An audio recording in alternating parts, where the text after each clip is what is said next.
আমরা প্রথম পার্টে শেষ করেছিলাম এই প্যারাগ্রাফের এই পর্যন্ত। when I was old enough to ask questions I asked my father about the relevance of prayer।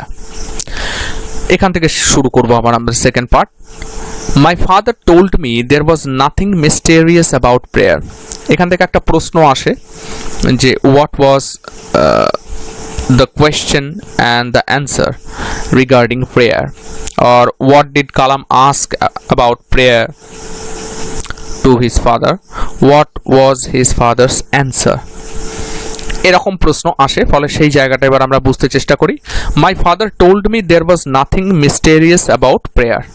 আমার বাবা কি বলেছিলেন যে ওখানে প্রেয়ার সম্পর্কে কোনো কিছু মানে মিস্টেরিয়াস নয়, কোনো কিছু অদ্ভুত বা গুপ্ত, ক্রিপ্টিক, হিডেন এরকম কোনো ব্যাপার নেই প্রেয়ার সম্পর্কে আমরা যেটা ধারণা করে থাকি। এবং যেহেতু সেটা অ্যারাবিক ল্যাঙ্গুয়েজে ছিল, সেই জন্য অ্যারাবিক ল্যাঙ্গুয়েজটা তো সকলের বোধগম্য নয়। বিশেষত মুসলিম কমিউনিটি যারা, তারা আরবি নিয়ে, আরবি শব্দ নিয়ে পড়াশোনা করে, অ্যারাবিক তাদের পড়তে হয়।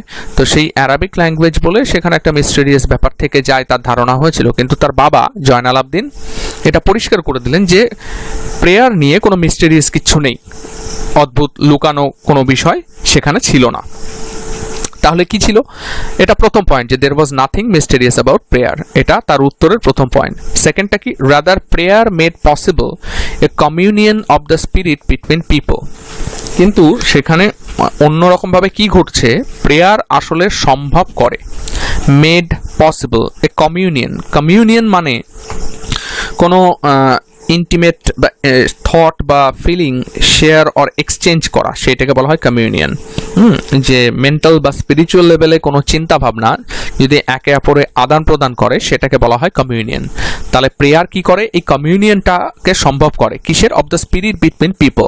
মানে এইখানে স্পিরিট বলতে আত্মা, যেটা বাংলা, স্পিরিটের বাংলাটা বোঝায় আত্মা, সেই অর্থে স্পিরিট যে এখানে বোঝাচ্ছে তা নয়। এখানে অর্থটা বোঝাচ্ছে যে এই কমিউনিয়নটা ঘটে একটা স্পিরিচুয়াল ম্যাটার, আধ্যাত্মিক ব্যাপারের একটা যোগাযোগ ঘটে, আদান প্রদান ঘটে লোকজনের মধ্যে, বিটুইন পিপল। হ্যাঁ, একটি ব্যক্তি থেকে আরেকটি ব্যক্তি, একজন মানুষ থেকে আরেকজন মানুষের মধ্যে সেই জায়গাটার আদান প্রদান ঘটে, যেটা মানসিক। এবং অবশ্যই সেটা মানসিক হতে বাধ্য, তার কারণ সেখানে শারীরিক ব্যাপারের সাথে যোগাযোগ নেই। স্পিরিচুয়ালিটি পুরোটাই মানসিক ব্যাপার, মানুষ ধ্যানও করে সেই জন্য। তাহলে প্রার্থনা মূলত কি করে? এটা ঘটনাটাকে ঘটায়। কোন ঘটনাটা? A communion of the spirit between people. আত্মার সংযোগ বলে যে জিনিসটাকে আমরা বুঝি, সেই আত্মার সংযোগটা প্রেয়ার ঘটায়। যেখানে আমরা পার্থিব জিনিসপত্রকে ভুলে যাই, সেটা উনি বলবেন। তাহলে এটা হচ্ছে দ্বিতীয় পয়েন্ট, যে প্রেয়ার কি করে। প্রথম কথা, সেখানে মিস্টেরিয়াস কিছু নেই। 2 নম্বর হচ্ছে যে সেটা একটা কমিউনিয়ন ঘটায়, স্পিরিট বিটুইন পিপল, লোকজনের মধ্যে আত্মিক যে মিল, আত্মিক যে যোগাযোগ, সেই যোগাযোগটাকে ঘটায়। when you pray, he said, এবার তিনি বলছেন যখন তুমি প্রার্থনা করো, you transcend your body and become a part of the cosmos which knows no division of wealth, age, caste or creed। বলছে যখন you transcend your body, মানে প্রার্থনা করার সময় তুমি কি করো? Transcend your body. ট্রান্সেন্ড মানে তোমার যে লিমিটেশন, সেই লিমিটেশন ছাড়িয়ে তুমি বেরিয়ে চলে যাও, এইটাকে বলা হয় ট্রান্সেন্ড। মানে গো beyond the range or limits of something. যেখানে ধারণা করাটা সম্ভবপর, যে আমি সেই জায়গাটা ছাপিয়ে বেরিয়ে চলে গেলাম, সেটা হচ্ছে ট্রান্সেন্ড। যে ধরা যাক যে কেউ যখন রবীন্দ্রনাথ লিখছেন বা শেক্সপিয়ার লিখছেন, সেই সময়ে আরও অনেকেই তো লিখছেন রবীন্দ্রনাথের সমসাময়িক বা শেক্সপিয়ারের সমসাময়িক। তো তারা যখন লিখছেন, তারা ধারণা করতে পারে না যে রবীন্দ্রনাথ বা শেক্সপিয়ারকে ছাপিয়ে চলে যাবে। সেই রকমই উদাহরণটা হতে পারে যে কেউ একজন লিখছেন, যখন মার্লো, শেক্সপিয়ারের সময় মার্লো লিখছিলেন, যে ক্রিস্টোফার মার্লো, তো আমরা বলতে পারি যে Christopher Marlowe doubts that he will ever transcend Shakespeare, অর্থাৎ শেক্সপিয়ারকে ছাপিয়ে উনি বেরিয়ে যাবেন এটা চিন্তা করতে পারেন না। সেইখানে এই অর্থে ট্রান্সেন্ডটাকে ব্যবহার করা হয়, যে go beyond your limit, you transcend your body. তাহলে তুমি ছাপিয়ে চলে যাও, তোমার যে লিমিটেশন সেটা তুমি ছাপিয়ে চলে যাও। ইওর বডি, তোমার যে শারীরিক প্রতিবন্ধকতা সেটা ছাপিয়ে তুমি চলে যাও। And become a part of the cosmos. Become a part of the cosmos. এই যে কসমস, এই কসমস মানেটা হচ্ছে আমাদের ইউনিভার্স, হ্যাঁ, ইউনিভার্স যেটাকে আমরা একটা ওয়েল অর্ডার্ড হিসেবে দেখি, যে সব কিছু ঠিকঠাক চলছে সেখানটায়, সেইটা অর্থে কসমসটাকে ব্যবহার করা হয়, যে become a part of the cosmos, এই গোটা বিশ্ব ব্রহ্মাণ্ডের একটা অংশ হয়ে যাও। which knows no division of wealth, age, caste or creed, যেখানে কোনো মানে ডিভিশন থাকে না, যে পার্থক্য করবে সে ধনী, কে বড়লোক, কে গরিব, কে খেতে পায় না, সেই জাতীয় কোনো ডিভিশন থাকে না। কিসের ডিভিশন ওখানে থাকে না? Wealth, age, caste, creed. এটা মাল্টিপল চয়েসের ক্ষেত্রেও আসতে পারে, যে কিসের পার্থক্য সেখানে থাকে না। তাহলে মোদ্দা বিষয়টা কি হলো? মোদ্দা বিষয়টা দাঁড়াচ্ছে যে যখন তুমি প্রার্থনা করো তখন তুমি কি করো, যে ট্রান্সেন্ড করো তোমার বডিকে। আমি পার্থিব জগতের একজন ব্যক্তি, আমি মনে মনে ঠিক করলাম যে আমি এবার ধ্যানে বসবো, প্রার্থনায় বসবো। তাহলে যখন আমি প্রার্থনাতে বসছি, সেই প্রার্থনার সময় অবশ্যই কিন্তু পার্থিব চিন্তাভাবনা আমার মনের মধ্যে ঢুকলে পরে সেখানে আমি কোনোভাবেই নিজেকে ট্রান্সেন্ড করতে পারবো না, আমার লিমিটেশনের থেকে বাইরে বেরিয়ে যেতে আমি পারবো না। কিভাবে একজন ব্যক্তির পক্ষে সম্ভবপর হয় যে নিজের লিমিটেশন থেকে বাইরে বেরোবে? প্রথম যেটা আসে সেটা হচ্ছে লোভ। আমরা কখনো লোভকে বর্জন করতে পারি না। কখনো কি আমাদের পক্ষে সম্ভব হয়? ধরা যাক আমার সামনে একটা 500 টাকার নোট বা 100 টাকার নোট পড়ে আছে, আমি সেটাকে দেখেও না তুলে চলে যেতে পারি না। কেন? কারণ আমার মধ্যে লোভটা কাজ করে। যখন আমার মধ্যে সেই জায়গাটা তৈরি হবে যে আমি সেই 500 টাকার নোটটি বা 100 টাকার নোটটি দেখব এবং দেখে সেটা চলে যাব, অর্থাৎ আমি লোভকে কিন্তু জয়লাভ করেছি, অর্থাৎ আমি কিন্তু ট্রান্সেন্ড করেছি, আমার লিমিটেশন থেকে বেরিয়ে যাওয়ার চেষ্টা করেছি। আমার লিমিটেশনটা কিন্তু ওইটুকুর মধ্যেই সীমাবদ্ধ ছিল, যে একটা দারুণ জামা দেখলাম, আমি জামাটা পরে আমি লোকজনকে দেখাবো, যেভাবে এখন ফেসবুক বা টুইটার বা এই জাতীয় সোশ্যাল মিডিয়াতে যেগুলো হচ্ছে, স্টেটাসে, হোয়াটসঅ্যাপ স্টেটাসে যেগুলো দেওয়া হয়, যে আমি কতটা সুন্দর দেখো, আমি কতটা চমৎকার দেখো, আমাকে দেখতে কতটা ভালো লাগছে দেখো, আমার পোশাক কতটা আধুনিক দেখো। এই যে লোকজনকে দেখানোর যে চিন্তা, এই চিন্তা যতদিন আমার মনের মধ্যে থাকবে ততদিন পর্যন্ত কিন্তু আমি কখনোই সেই ধারণাটার মধ্যে যেতে পারবো না। স্পিরিচুয়ালিটি কি জিনিস সেটা কোনোদিনই আমার মাথার মধ্যে কাজ করবে না। বহু আগে কোনো একটা জিনিস পড়াতে গিয়ে আমি বলেছিলাম যে এখানে মজাদার বিষয়টা হচ্ছে যে আমরা যে জামা কাপড় কিনি বা কিনতাম হবে এখন, কারণ পুজো বা অনুষ্ঠান তো লাটে উঠে গেছে, তো এখন এই পরিস্থিতিতে সেগুলো হবেই না। ধরা যাক আমি কথার কথা বলছি, দেখা যাক যে আমি একটা পুজো বাবদ বা কোনো অনুষ্ঠান বাবদ কোনো একটা পোশাক কিনলাম, সেই পোশাকের দাম যদি 1000 টাকা হয়, তা আমি তার থেকে 800 টাকা দিয়ে পোশাক কিনে 200 টাকা কিন্তু অন্যের কাজে ব্যবহার করতে পারি। অন্যের কাজে বলতে যারা গরিব দুঃখী, যারা পোশাক কিনতে পারে না, তাদেরকে আমি কিন্তু দিতে পারি। বা আমার চারপাশে এমন অনেকে আছে যারা খাতা, বই, পেন্সিল কিনতে পারছে না, আমরা কিন্তু তাদেরকে সেই টাকাটা দিতে পারি যাতে তারা সেই জিনিসটা কিনতে পারে। কিন্তু আমরা করি কি? আমরা করি না। এইটাই হচ্ছে মূল বিষয়বস্তু। পার্থক্যর জায়গাটাও কিন্তু ঠিক এইটাই, যে আমি ঠাকুর ঘরে বসে পুজো করছি, এদিকে মানুষের সম্পর্কে গালমন্দ করছি, এদিকে আমি কতটা ভক্তি আমার মধ্যে আছে সেটাও দেখানোর চেষ্টা করছি। বাড়িতে সুন্দর একটা ঠাকুর ঘর করেছি, সেখানে রীতিমতো নিয়ম মাফিকভাবে পুজো করি, এই পুজো অর্চনা সত্ত্বেও আমার মনের মধ্যেকার যে হিংসা সেটা যদি রয়েই যায়, তাহলে আমার পুজো করার মানেটা কি? তার মানে আমি প্রার্থনা ঠিকমতো করি না। প্রার্থনাটা কিন্তু পুজো না করেও করাটা সম্ভব। এর মানে এই নয় সবসময় তুমি নিয়োজিত করো দেশের জন্য নিজের প্রাণকে, তাও নয়। প্রার্থনা সবসময় তোমাকে সেই জায়গাটা দেওয়ার চেষ্টা করবে যে জায়গা থেকে তুমি নিজের অংশটুকুনিকে, নিজের যে লিমিটেশন, যে গণ্ডি, যে বাধা, সেইটাকে অতিক্রম করবার ক্ষমতা তৈরি হবে, এবং তখনই গিয়ে বিশ্ব ব্রহ্মাণ্ডের সাথে যোগ হবে। সেই বিশ্ব ব্রহ্মাণ্ডের সঙ্গে যোগ হওয়ার সাথে সাথেই আমার মধ্যে অন্ততপক্ষে এই যে ওয়েলথ, এজ, কাস্ট, ক্রিড, এগুলোর মধ্যে কোনো পার্থক্য আমি পাবো না। যখনই আমি এই প্রত্যেকটা শব্দের মানে আমাদের জানা, ওয়েলথ মানে ধন ঐশ্বর্য, এজ হচ্ছে বয়স, কাস্ট হচ্ছে যে জাতপাত, আর ক্রিড বলতে বোঝায় যে একটা বিশ্বাস বা সিস্টেম অফ রিলিজিয়াস বিলিফ, যে একটা ধর্মের প্রতি বিশ্বাস, সেইটা। এইগুলো কিচ্ছু থাকবে না। এই যে আমাদের দলাদলি, যে হিন্দু, মুসলিম, শিখ, জৈন, খ্রিশ্চান, এই যে বিভিন্ন টাইপের দলাদলি হচ্ছে, এই দলাদলিগুলো কেন? কারণ মানুষ কখনোই তার সেই গণ্ডির বাইরে যেতে পারে না। সুতরাং সেই যে পরিস্থিতি, এই পরিস্থিতি কিন্তু সমস্তটাই উবে যায় আমার মধ্যে, সেই জায়গাটাই তৈরি হবে না। আমি অনেক বেশি ম্যাচিওর হব। প্রার্থনা ওং ওং করলেই যে প্রার্থনা হয়ে যাবে তাও নয়, কোনো মন্ত্র পড়লেই যে প্রার্থনা হবে সেটা নয়। মানসিকতার পরিবর্তনটা অত্যন্ত জরুরি, এবং প্রার্থনা নিয়ম মাফিক মনোযোগ সহকারে যদি কেউ করে, এই প্রার্থনার মধ্যে কিন্তু অনেক প্রকারের শক্তি সঞ্চয় করতে সক্ষম হতে পারে একজন ব্যক্তি। যদি আমি প্রার্থনা করি ঠিকমতো, অবশেষেই কিন্তু, মানে অবশেষে নয়, প্রকৃত অর্থেই আমি কিন্তু সেই জায়গাটা থেকে বেরিয়ে আসতে পারবো। এই কারণের জন্য আমি ছোট্ট একটা উদাহরণ দিই, যে এখানে লেখক বলছেন যে এই জায়গাগুলো থেকে বেরিয়ে আসা যাবে, যে কিসের ধনৈশ্বর্য, কিসের কি সম্পদ প্রয়োজন নেই, যেটা আব্দুল কালামের বাবা করে দেখিয়েছেন, যে তিনি যথেষ্ট পরিমাণে যে বড়লোক ছিলেন তা নয়। সেটা সম্পর্কে আমি কোনোভাবেই আমার কিছু মনে হবে না। বয়স সম্পর্কেও কিন্তু কিচ্ছু মনে হবে না, যে আমি কত বয়স্ক, আমার কি করা উচিত না, এগুলো সম্পর্কেও কিন্তু কিচ্ছু মনে হবে না। কিসের নিচু জাত, কিসের উঁচু জাত, অমুকের হাতের ছোঁয়া খাবো না, তমুকের হাতের ছোঁয়া খাবো না, তমুককে আমি এখানে আসতে দেবো না, এগুলোও কিন্তু কাজ করবে না। কে এই যে ক্রিড, কে হিন্দু, কে মুসলিম, এগুলো কিন্তু কিচ্ছু মাথায় আসবে না, কারণ সবাইকে মানুষ হিসাবেই তখন আমাদেরকে দেখতে হবে। এবার আমি যে উদাহরণটার কথা বলছিলাম, সেই উদাহরণটা হচ্ছে, আমি বর্তমান যুগের একটা ছোট্ট উদাহরণ দিই। সেটা হচ্ছে, ধরা যাক একজন ফেসবুকে তার কোনো একটা ছবি দিচ্ছে।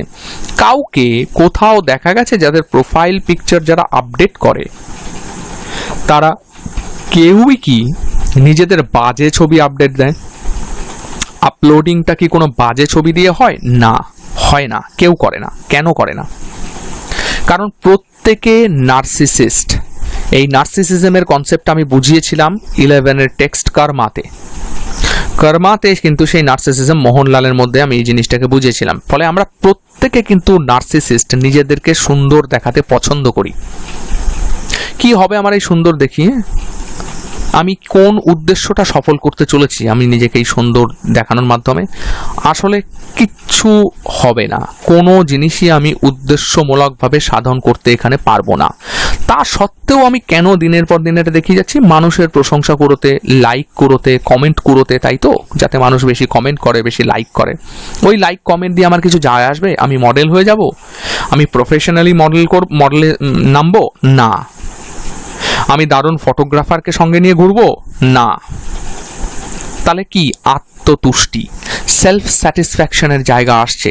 কেন সেলফ স্যাটিসফ্যাকশন? লোকে যখন আমাকে ভালো বলছে, আমার মধ্যে আত্মতুষ্টি আসছে, যে হ্যাঁ আমি সুন্দর দেখতে, হ্যাঁ আমার এই বিষয়টা দারুণ।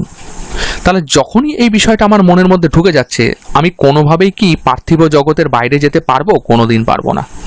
ফলে আমার মধ্যে সেই ওয়েলথ, এজ, কাস্ট, ক্রিডের বিষয়গুলি কিন্তু বিদ্যমান থাকবে, কোনোদিন আমি সেটাকে পেরোতে পারবো না। তাহলে প্রথমে আমার নিজের ইগোকে শেষ করতে হবে। নিজের ইগোটা কোনটা? যে আমি নিজেকে বেশি পছন্দ করছি, এই জায়গাটাকে শেষ করতে হবে। তবেই গিয়ে প্রেয়ারের পক্ষে সম্ভব এই communion of the spirit between people. Mature হওয়াটা সম্ভব যদি আমি ঠিকমতো প্রার্থনাটা করি। এবং বারবার আমি বলছি, প্রার্থনা করতে গেলে ঠাকুর ঘরে বসে প্রার্থনা করতে হবে তার কোনো মানে নেই। 14 ঘন্টা মালা পড়তে হবে তারও কোনো মানে নেই। হাতে তাবিজ পড়তে হবে তার কোনো মানে নেই। একটাই মানে, নিজের শো অফটাকে বন্ধ করে দেওয়া। তাতে অনেক বেশি ম্যাচিওরিটি যেমন আসবে, তেমনি নিজে অনেক বেশি উন্নত হবর অর্থ হচ্ছে মানবিকতা বোধটা আমার মধ্যে অনেক বেশি তৈরি হবে। ঠিক এই জিনিসটাই এখানে বলতে চেয়েছেন। ফলে আশা করছি এই প্যারাগ্রাফটা পরিষ্কার হলো যে এখানে কি কি উনি বলতে চেয়েছেন জয়নাল আবদিন প্রেয়ার সম্পর্কে। পরের প্যারাগ্রাফে আসি। My father could convey complex spiritual concepts in very simple down to earth Tamil. আমার বাবা কি করতেন? স্পিরিচুয়াল কনসেপ্টগুলোকে খুব সাধারণ ডাউন টু আর্থ তামিল ভাষায় ব্যাখ্যা করতে পারতেন। এইটা মাল্টিপল চয়েসের প্রশ্ন আসে, কোন ভাষায়? ডাউন টু আর্থ, তেলেগু, তামিল, মালায়ালাম। সুতরাং উত্তরটা হচ্ছে তামিল। মাল্টিপল চয়েসের প্রশ্নের ক্ষেত্রে এটা গুরুত্বপূর্ণ। could convey complex spiritual concept. এই complex spiritual concept দিয়েও মাল্টিপল চয়েস কোয়েশ্চেন আসে। complex spiritual concept বা simple spiritual concept বা simple concept কোনটা? উত্তরটা হচ্ছে complex spiritual concepts। মানে আধ্যাত্মিক যে জটিল জটিল জিনিসপত্র সেগুলিকে অত্যন্ত সাধারণ ডাউন টু আর্থ তামিল মানে হচ্ছে একেবারে চলতি কথ্য ভাষায় যেটা সাধারণ মানুষ বুঝবে এমন ভাষা ব্যবহার করে উনি বোঝাতে সক্ষম হতেন। এটার থেকেও কিন্তু আমরা জয়নাল আবদিনের চরিত্রটাও খানিকটা চিত্র পাচ্ছি। জয়নাল আবদিন কেমন ছিলেন, কেমন ব্যক্তি ছিলেন সেটাও আমরা কিন্তু এখানে পেয়ে যাচ্ছি তার চরিত্রটা। যদি কোনোভাবে প্রশ্ন আসে যে জয়নাল আবদিনের চরিত্রটা এখানে ব্যাখ্যা করো, তাহলে এইগুলি হচ্ছে তার প্রকৃষ্ট উদাহরণ। এবার কার পক্ষে সম্ভব যে কমপ্লেক্স স্পিরিচুয়াল কনসেপ্টগুলোকে simple down to earth Tamil বা simple down to earth mother টাঙ্গে ব্যাখ্যা করা? যে জিনিসটা সম্পর্কে জানে, এটা অত্যন্ত বাস্তব। যদি আমার একটা বিষয় সম্পর্কে ধারণা থাকে তবেই আমি সেই বিষয়টাকে অত্যন্ত সহজভাবে বোঝাতে সক্ষম হব। যদি আমি নিজেই না জানি তাহলে কোনোভাবেই সেই বিষয়টাকে সহজভাবে বোঝাতে সক্ষম হব না। সুতরাং যদি জয়নাল আবদিনের পক্ষে এটা সম্ভবপর ছিল যে কমপ্লেক্স স্পিরিচুয়াল কনসেপ্টগুলোকে উনি সিম্পল ডাউন টু আর্থ তামিলে ব্যাখ্যা করতে পারেন, তাহলে তিনি সেই কমপ্লেক্স স্পিরিচুয়াল কনসেপ্টগুলোকে গুলে খেয়েছেন। যথেষ্ট জ্ঞান তার ছিল। He once told me, তিনি একসময় বলেছিলেন, in his own time, in his own place, in what he really is, and in the stage he has reached, good or bad, every human being is a specific element within the whole of the manifest divine being. এটা একটুখানি বোঝবার বিষয় আছে, একটু ধীরে সুস্থে বুঝতে হবে। বলছি in his own time, তার নিজের সময়, in his own place, তার নিজের জায়গায়, in what he really is, সে যা প্রকৃত, অর্থাৎ প্রকৃত সে যা, and in the stage he has reached, এবং যে পরিস্থিতিতে সে পৌঁছেছে, গুড অর ব্যাড, সেটা ভালো হতে পারে খারাপ হতে পারে। প্রত্যেকটি হিউম্যান বিং, মানুষ, ইজ এ স্পেসিফিক এলিমেন্ট, একটা নির্দিষ্ট উপকরণ বা উপাদান, within the whole of the manifest divine being. এই যে সামগ্রিক ডিভাইন বিং, স্বর্গীয় যে জাতি, তার ম্যানিফেস্টেশনের অবশ্যই একটা নির্দিষ্ট এলিমেন্ট বা উপাদান। কি মানে দাঁড়ালো এর? এর মানে হচ্ছে, আমি ছোট্ট একটা কবিতার দিকে দৃষ্টি আকর্ষণ করি, সেটা হচ্ছে ফেবল। এমারসনের যে ফেবল কবিতাটা আমার ক্লাস 10-এ ছিল, সেই ফেবল কবিতাটার দিকে আমি দৃষ্টি আকর্ষণ করছি। কবিতাটিতে যেটা দেখানো আছে যে স্কুইরল এবং মাউন্টেনের যে কথোপকথন, সেখানে কি বলছে যে স্কুইরল কিন্তু যথেষ্টই গুরুত্বপূর্ণ এই সামগ্রিক জাগতিক যে বিষয়, যে জগৎটা আমাদের জুড়ে রয়েছে, তার মধ্যে কিন্তু স্কুইরল যত ক্ষুদ্রই হোক, মাউন্টেনের মতো অতটা বৃহৎ হয়তো সে না, কিন্তু যতটা ক্ষুদ্রই হোক তারও কিন্তু একটা গুরুত্ব রয়েছে। এই যে ডিভাইন বিংয়ের প্রসঙ্গটা এখানে আসছে আমাদের, যে এই যে within the whole of the manifest divine being, সেখানে কিন্তু প্রত্যেকেরই একটা নির্দিষ্ট গুরুত্ব রয়েছে। তারা প্রত্যেকেই কিন্তু একটা স্পেসিফিক এলিমেন্ট। ফলে সে যে একেবারে অবহেলার পাত্র সে কিন্তু নয়। ঠিক স্কুইরলের মতোই তার কিন্তু একটা গুরুত্ব রয়েছে, তাকে কখনোই বাদ দেওয়াটা সম্ভবপর নয়। এবার এই যে একটা সহজ উদাহরণ দিই, ধরা যাক ইন হিজ ওন টাইম, ধরা যাক আমাদের এই বর্তমান পরিস্থিতিতে, ইন হিজ ওন প্লেস, ধরা যাক আমাদের বাতকুল বা যে কোনো একটা জায়গাতে, in what he really is, যে সে প্রকৃত অর্থে কি। ধরা যাক কেউ একজন ডাক্তার, কেউ একজন শিল্পপতি, কেউ একজন ইঞ্জিনিয়ার, কেউ একজন লয়ার, কেউ একজন কৃষক মানে ফার্মার, কেউ একজন ফার্মাসিস্ট, সে যেই হোক না কেন, যাই হোক না কেন। And in the stage he has reached, ধরা যাক একজন ব্যবসায়ী, সে উন্নতি স্তরেও যেতে পারে, ক্ষতিগ্রস্ত মানে একদম ধসেও যেতে পারে। ঠিক যেমন ওই যে ক্লাস 7-এ যে ছিল বিউটি অ্যান্ড দ্য বিস্টের যে মার্চেন্ট, তিনটে তার জাহাজগুলি ধ্বংস হয়ে যাওয়ার জন্য একেবারেই কিন্তু ক্ষতিগ্রস্ত হয়ে পড়েছিলেন, পয়সা করে কিছুই ছিল না। সেই রকম পরিস্থিতিতে হয় সে ভালো অবস্থায় অথবা সে খারাপ অবস্থায় থাকবে। তাহলে এই যে ভালো অবস্থায় থাকা ব্যক্তি অথবা খারাপ অবস্থায় থাকা ব্যক্তি, প্রত্যেকটি human being is a specific element. কোথায় এই স্পেসিফিক এলিমেন্টটা কোথায়? Within the whole of the manifest divine being. এই যে ম্যানিফেস্টেশন মানে হচ্ছে দেখানো, যেটা প্রকৃত অর্থে আমাদের সামনে চলে এসছে। এই সামগ্রিক ডিভাইন বিং, ডিভাইন বিং বলতে বোঝাচ্ছে এই যে ঐশ্বরিক জগৎ, যে আমরা এক্সিস্ট করি, except god we are here in this earth. in this earth except God we are the living being, সেইটাকে বোঝাচ্ছে এই যে ডিভাইন বিং বোঝাতে। ডিভাইন বিং কখনো কখনো গডের এক্সিস্টেন্সটাকেও বোঝায়, হ্যাঁ। ফলে মূলত জায়গাটাকে বোঝাচ্ছে যে এই যে whole of the manifest divine being মানে এই সামগ্রিক বিশ্ব জগৎটাকেই বোঝাচ্ছে যে ক্রিয়েশন অফ গড, হ্যাঁ। তার মধ্যে সেটা সে যে ভালো সেও ক্রিয়েশন অফ গড, যে খারাপ সেও ক্রিয়েশন অফ গড। ফলে কারোরই হতাশ হবার বা ডিসঅ্যাপয়েন্টমেন্ট বা ডিজেকশনের কিন্তু কোনো জায়গা নেই।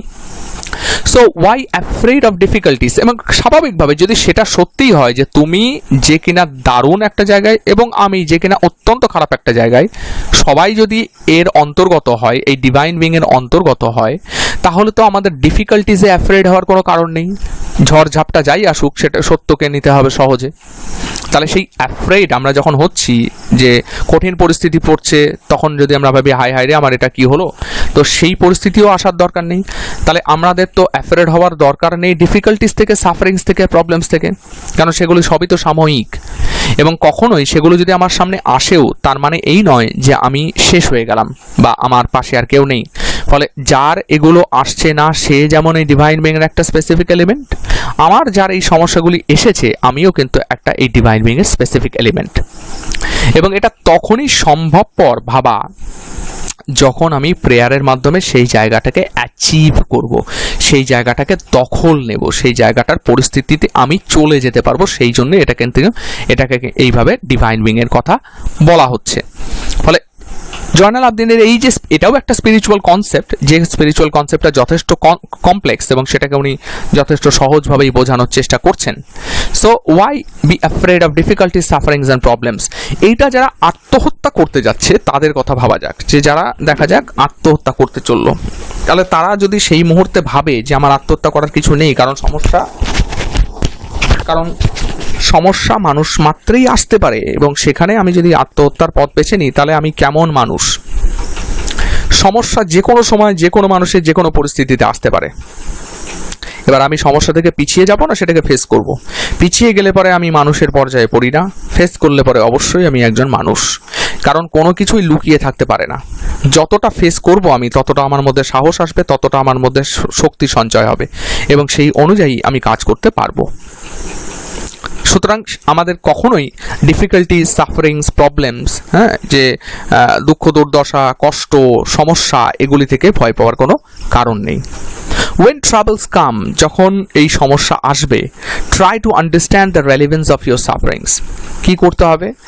যে তোমার সাফারিং এর রেলিভেন্স, গুরুত্বটা বুঝতে হবে যে আমি কেন এই সাফারটা করছি। Adversity always presents opportunities for introspection. অত্যন্ত গুরুত্বপূর্ণ লাইন এটা।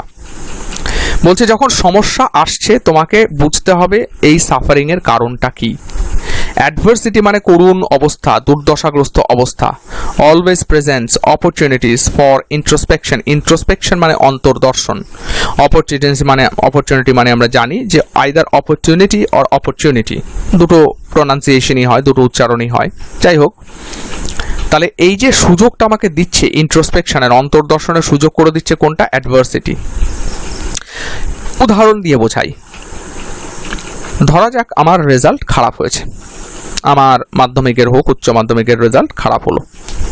এবার কি হবে? আমি যে পরিমাণ রেজাল্ট করব আশা করেছিলাম তার তুলনায় অনেকটাই খারাপ হলো। আমি দোষারোপ করতে শুরু করলাম সমগ্র সিস্টেমকে, খাতা যারা দেখেছেন তাদেরকে, আমি যাদের কাছে পড়েছি তাদেরকে, সবাইকে আমি দোষারোপ করে বেড়ালাম। আমি নিজের দোষটা দেখলাম না। এটা গর্হিত কাজ, কখনোই সেটা উচিত নয়। রেজাল্ট খারাপ হয়েছে মানে আমি শেষ হয়ে গেছি এটা কিন্তু নয়। এমন অনেক উদাহরণ আছে যারা অনেক ভালো রেজাল্ট করেছে কিন্তু তারা কখনোই সেই জায়গা মতো পৌঁছতে পারেনি। আবার এমন অনেক উদাহরণ আছে যারা অত্যন্ত বাজে রেজাল্ট করেছে, তারা রীতিমতো ভালো একটা জায়গায় পৌঁছে গিয়েছে। সেটা চাকরি বাকরির দিক থেকে হোক, সম্মানের দিক থেকে হোক, যে দিক থেকেই হোক না কেন। ফলে কখনোই এটা সম্ভবপর নয় যে বোঝা যে আমি আজকে যে ফলাফলটা আমার হচ্ছে সেটা আমার ভবিষ্যৎকে আদৌ নড়বড়ে করে দেবে না শক্ত রাখবে। সেটা বোঝাটা সম্ভব। যদি আমি ভেঙে পড়ি অবশ্যই আমার ভবিষ্যৎ ভেঙে পড়বে, নড়বড় করবে। যদি আমি না ভেঙে পড়ি আমার ভবিষ্যৎও টিকে থাকবে, দাঁড়িয়ে থাকবে। ফলে সেই জায়গাটা হচ্ছে গুরুত্বপূর্ণ বিষয়। এইখানে সেই জিনিসটাই বলছে যে আমাদেরকে রেলেভেন্স অফ মাই সাফারিংটাকে বুঝতে হবে, আন্ডারস্ট্যান্ড করতে হবে। এবার এই যে রেজাল্ট খারাপ হলো, আমি অন্যকে দোষারোপ না করে যদি ভাবতে শুরু করি যে আমার রেজাল্ট খারাপ কেন হলো, আমি তাহলে নিশ্চয়ই এইভাবে পড়াশোনা করিনি, যে টেকনিকগুলিকে অ্যাপ্লাই করবার কথা ছিল সেই অ্যাপ্লিকেশনগুলো আদৌ আমার হয়নি, যতটা পড়ার কথা ছিল আমি ততটা পড়িনি, গা হেলিয়ে দিয়ে বসেছিলাম, যেভাবে জিনিসগুলিকে দেখার কথা ছিল ততটা আমি দেখাইনি, আমার 100% আমি আমার চেষ্টার মধ্যে দিইনি। এইটা হচ্ছে সাফারিংয়ের রেলিভেন্স, গুরুত্ব। এমনি মানুষ সাফার করে না, সাফার তখনই করে যখন তার মধ্যে কোনো গন্ডগোল থাকে। আরেকটি ছোট্ট উদাহরণ দিই, এরকম অনেক অজস্র উদাহরণ রয়েছে। যেমন বাড়িতে মা বাবার বিরুদ্ধাচারণ আমরা অনেকেই অনেক সময় করে থাকি। একটা ভালো সময় হচ্ছে বা খারাপ সময় হচ্ছে যখন আমি কারোর সাথে প্রেম করি, কোনো একটা সম্পর্ক আছে বাইরের কারোর সাথে, এবং আমার বাড়ি থেকে সেটা মানছে না, এবং অবশ্যই কোনো একটা সময় আসবে যখন আমি আমার মা বা বাবার সাথে অত্যন্ত দুর্ব্যবহার করব শুধুমাত্র সেই কারণের জন্য যেহেতু তারা সেটা মেনে নিতে পারছেন না। সব সময় সমস্ত পরিস্থিতিতে যে এক হবে সেটা নয়, কিন্তু আমাদের বোঝা উচিত যে যার সাথে আমার সম্পর্ক তার সাথে সম্পর্কটা আমার কদিনের, আর আমার মা বাবার সাথে আমার সম্পর্কটা কদিনের। সেই জায়গা থেকে যদি বিচার করা যায় তাহলে প্রথম কাজটা কি হবে, আমাকে আগে নিজের পায়ে দাঁড়াতে হবে, তারপর গিয়ে আমি বাকি কাজগুলো করব। হঠকারী সিদ্ধান্ত নিয়ে যদি আমি কোনো একটা গন্ডগোল করে ফেলি, সেই গন্ডগোলগুলোর মধ্যে চলে আসে পালানো, সেই গন্ডগোলগুলোর মধ্যে চলে আসে ঘুমের বড়ি খেয়ে আত্মহত্যা করা, সেই গন্ডগোলগুলোর মধ্যে আসে মানসিক বিষাদগ্রস্ত হয়ে বসে থাকা।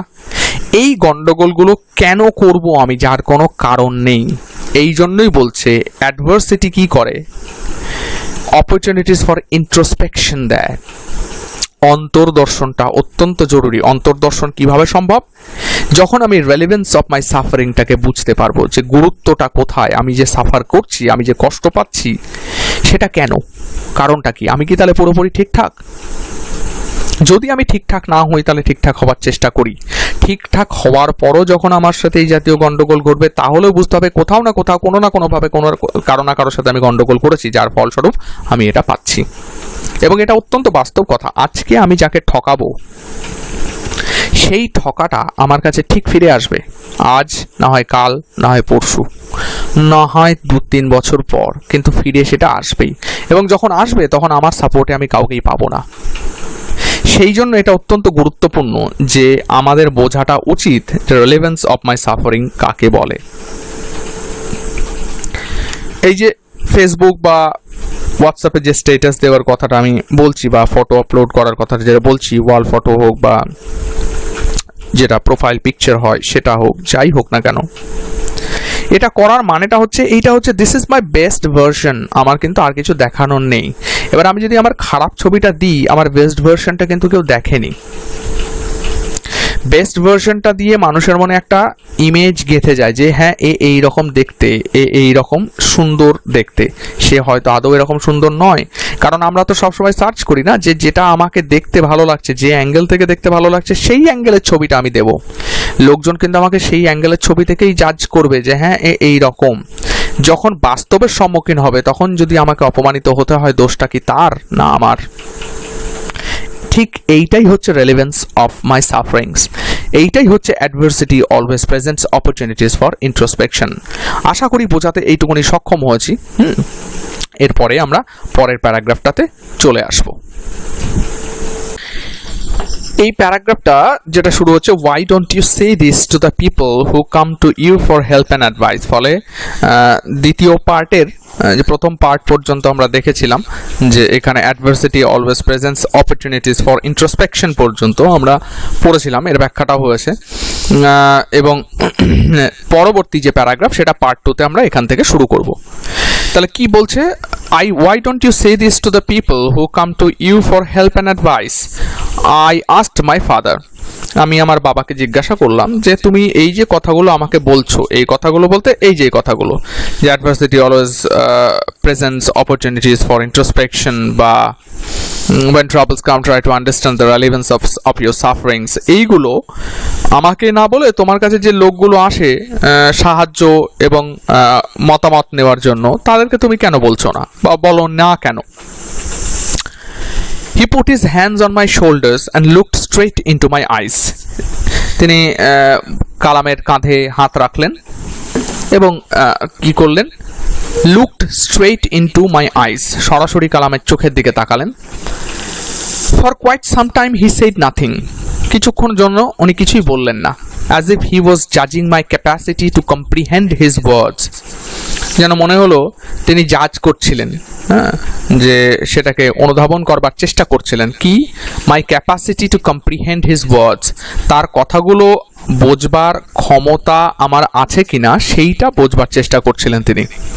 এবার এটা একটা অত্যন্ত স্বাভাবিক ব্যাপার, কারণ উলু বনে মুক্ত ছড়ানোর যে কনসেপ্টটা তৈরি আছে, অর্থাৎ যে যেভাবে বুঝবে তাকে সেভাবে বোঝাও, বা তোমার গুরুগম্ভীর বক্তব্য যাকে তুমি বোঝাতে চলেছ সে কি বোঝবার মতো মানসিক স্তরে আছে আদৌ?